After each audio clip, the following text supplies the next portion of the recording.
So I first started coaching when I was 17. I played for United from when I was 9 to when I was 17. They didn't have a women's team at that point, so I had to move on to another club, which is when I moved to Everton. But luckily, because I was at United for so long in my childhood, I was able to start my coaching career here, so I ended up volunteering with the under-9s team. I did that for I think a year, and then I managed to get myself a full-time role, which is where I was in the girls football development department. That role was going into lots of primary schools around Greater Manchester and just increasing the girls' participation within football. So I'd just take a group of girls from that year group and I'd just do football sessions with them. I'd do about 4 primary schools a day. And then eventually, once I got my full-time role here, still carried on doing the under-9s. I then moved up age groups, so that's how I'm currently at the under-12s. Football's been a massive part of my life. Really passionate about it, and I think I was lucky enough to be coached by some very good coaches, and I've learned so much, and I kind of wanted to spread my knowledge to younger players. And I think it's just sometimes playing isn't forever, so I think I still wanted to stay in football, which is why I carried on doing the coaching. Spreading that knowledge, helping people get better, helping people increase their confidence, seeing people smile, doing something that they love. And also I think one of the best parts of being a coach is when you see a player do something that they've never been able to do before, and just that kind of excitement and buzz that they get when they're here. Biggest influences, I'd probably say every coach I've had from when I was 9. So everyone here at United who coached me, Emma Fletcher especially, who was here from when I was 9 to still is here now. She was the one who got me here. I think if it wasn't for Emma, I wouldn't be coaching right now. She gave me that opportunity to volunteer here. She gave me that full-time role. So she's been the biggest influence on my coaching career. I think to stay in coaching for definite. Eventually, hopefully, I want to stay in the high level football, like just at the RTC I'm at now.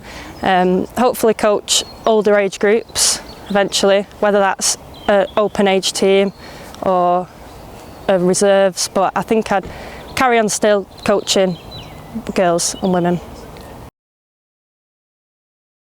It's a privilege being at my United Foundation. I think you don't get many opportunities like it. The background to it, how they run the place. It's like I think we're one of the best RTCs in the country.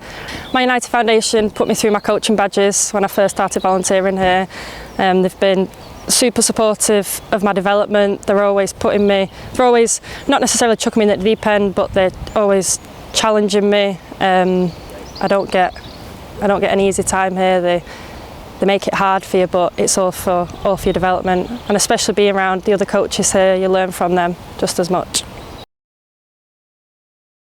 It's going to be huge, having it local for all the girls in Manchester and Trafford. I think it shines a spotlight on women's football. It'll increase participation in young girls and women. I think even if they're going on to be a referee or a coach or a player, it shows that you can do it, whether you're male or female, it makes no difference. And to see these women's footballers play just round the corner from some young girls in a massive stadium and in a massive competition, it just shows that it is achievable and they can do it. Just do it. If you've got the opportunity and you love whatever sport, it doesn't necessarily have to be football, get involved with it. It's just so rewarding.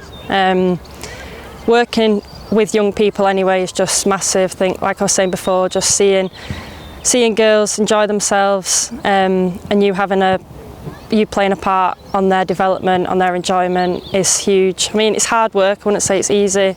It's like unsociable hours. You're working sometimes on the weekends, but for me personally, it doesn't feel like unsociable hours. It's just enjoyment. I just love it. It doesn't really feel like work. It's just having fun. So I'd say if you want to get into coaching, do it.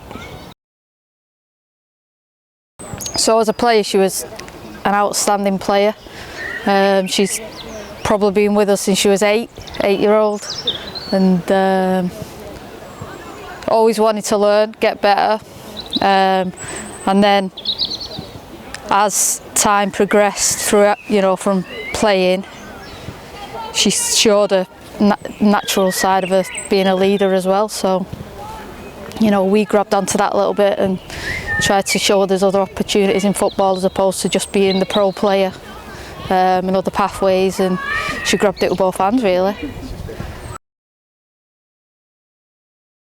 She's always trying to help others, always comfortable to get involved with the younger ones as well. Back in the day, even when she was younger, going and showing the age groups beneath her, the numbers and all the other things, all the Man United way, if you like. So we kind of picked that up quite quickly, and she's been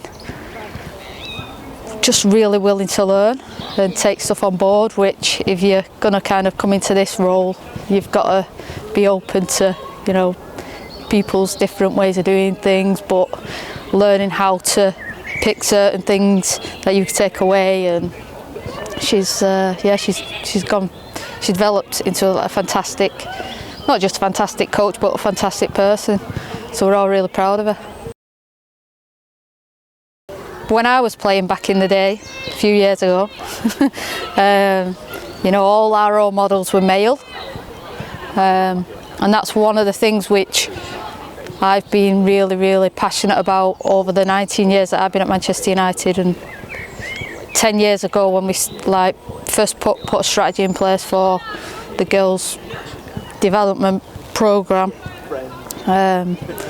we kind of highlighted the fact that there weren't that many role models, female role models out there for our players or our coaches, and that's something that we've worked really, really hard to try and make sure that for the next generation that there are female coaches, players, even media people. There's so many different roles within a football club that that girls and young girls can look up to now.